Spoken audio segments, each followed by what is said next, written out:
जय श्रीमन नारायण। ए पर जे टिप्पणी हम करे जा रहल बा रामानुजदास श्रीमान गट्टू वेणुगोपाल स्वामी जी के द्वारा दिहल गयल बा। अध्याय 8 अक्षर पर ब्रह्म योग श्लोक 19। भूतग्रामः स एवायं भूत्वा भूत्वा प्रलीयते रात्र्यागमे अवसः पार्थ प्रभवति अहरागमे। ओम। गीताचार्य श्री कृष्ण परमात्मा अर्जुन समेत हमनी सबके अक्षर पर ब्रह्म योग सिखा रहल बानी। परमात्मा कहत बाड़न अर्जुन सब जीव अपने कर्म के अधीन हवे आ ओही कर्म के अनुसार उनकर जन्म तब होला जब चार मुखी ब्रह्मा के दिन आवेला और जब चार मुखी ब्रह्मा के पास रात आवेला ता ऊ लोग विलीन हो जाले। यही तरह श्री कृष्ण परमात्मा कहत बाड़न कि सब जीव आपन कर्म के अनुसार जन्म आ मरण पावेला। श्री कृष्ण परमात्मा के शिक्षा के ध्यान करत जन्म मरण के चक्र से मुक्ति खातिर केवल श्री कृष्ण परमात्मा आ श्रीमन नारायण के दिव्य चरणन के शरण में जाए खातिर आई हमनी के श्री कृष्ण परमात्मा के शब्दन के जैसन बा औसई दोहरावे के कोशिश करी जा। भूतग्रामस्य एवायं भूत्वा भूत्वा प्रलीयते रात्र्यागमे वसः पार्थ प्रभवति अहरागमे। श्रीमद् भगवत गीता का पूरा सार श्री कृष्ण परमात्मा ने अध्याय 18वें के श्लोक 65 से 70 में 8 काम करे खातिर दिले बाड़े। श्री कृष्ण कहले हम ओ लोगन से प्रेम करनी जो लोग इन 8 बातन के मान तारे। हम ओ भक्तन के हर तरह से रक्षा करब। श्री कृष्ण परमात्मा के द्वारा बोलल गईल संपूर्ण भगवत गीता सुनला के बाद अर्जुन कहले करिष्ये वचनम त्वा, जेके मतलब बा कृष्ण मैं वही करब जौन आप कही। यही कारण बा श्री कृष्ण अर्जुन के हर तरह के सफलता आ विजय प्रदान करेले।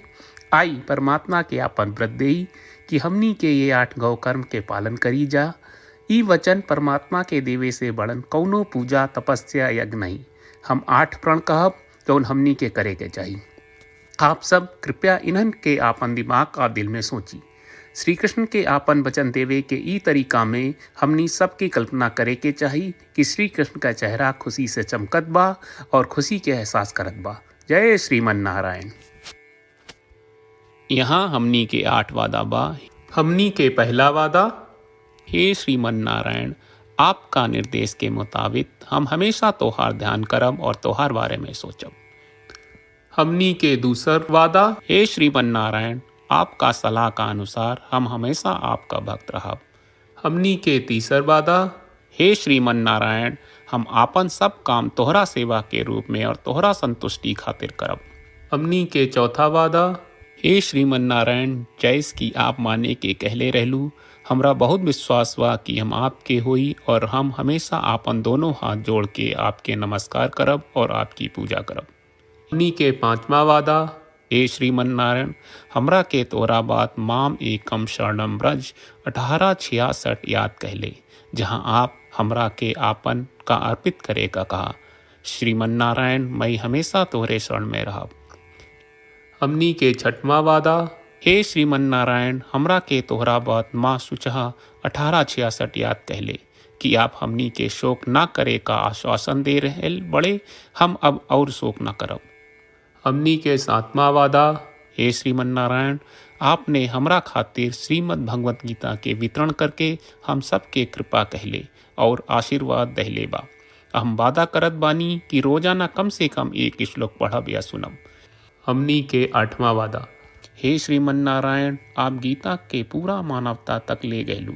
हम गीता में आपके दिव्य वचन के उन भक्तन तक पहुँचावे के प्रयास करब जे गीता से अपरिचित बा। हे श्रीमन नारायण हम उई करब जौन तू करे का कहब। हम ऐसन व्यवहार करब जैसन आप चाहत बानी और हम खाली आपका खातिर काम करब। श्रीमन नारायण के रोज आपन वचन देहल कि हम ओइस करब जैस आप कहत बानी, ही अपने आप में बड़न पूजा बा।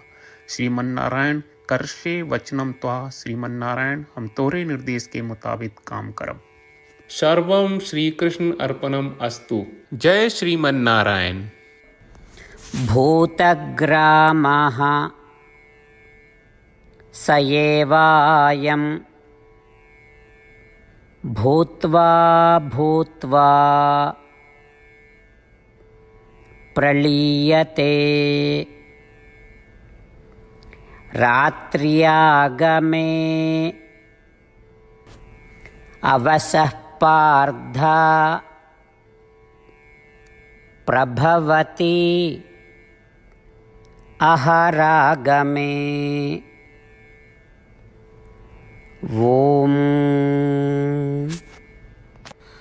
भूतग्रामस्य एवायं भूत्वा भूत्वा प्रलीयते रात्र्यागमे वसः पार्थ प्रभवति अहरागमे।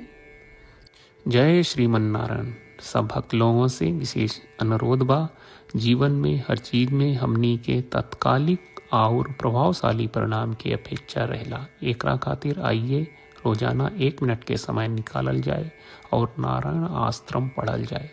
नारायण आश्रम प्राप्त करे खातिर नारायण आश्रम वेबसाइट पर जाई, जो www.narayanashram.org है, और पंजीकरण में आपन नाम और ईमेल दर्ज करी। आपके द्वारा प्रदान कईल गई ईमेल पर आपका एक नारायण आश्रम PDF प्राप्त हुई। PDF में एक रामायण श्लोक, एक गीता श्लोक और एक विष्णु नामम बा। ये तीनों के मिल के नारायण आश्रम कहल जाला। हर व्यक्ति के ये श्लोक के अलग अलग संयोजन मिलेला। जब हर कोई 24,000 भक्तन के साथ रोजाना आपन नारायण आश्रम पढ़त आ सुनत बा, ता हर दिन संपूर्ण रामायण का 1 दौर, श्रीमद् भगवत गीता पारायण के 33 दौर और श्री विष्णु सहस्त्रनाम स्तोत्र पारायण के 24 दौर प्रतिदिन पूरा होएला। ई एक बहुत ही उल्लेखनीय और विलक्षण परिणाम बा, जौन हर एक दिन ऐस करे से निकलेला। ई कारण बा कि आप और आपके परिवार के सदस्य तुरते जाके आपन नारायण आश्रम प्राप्त करी। जय श्रीमन नारायण।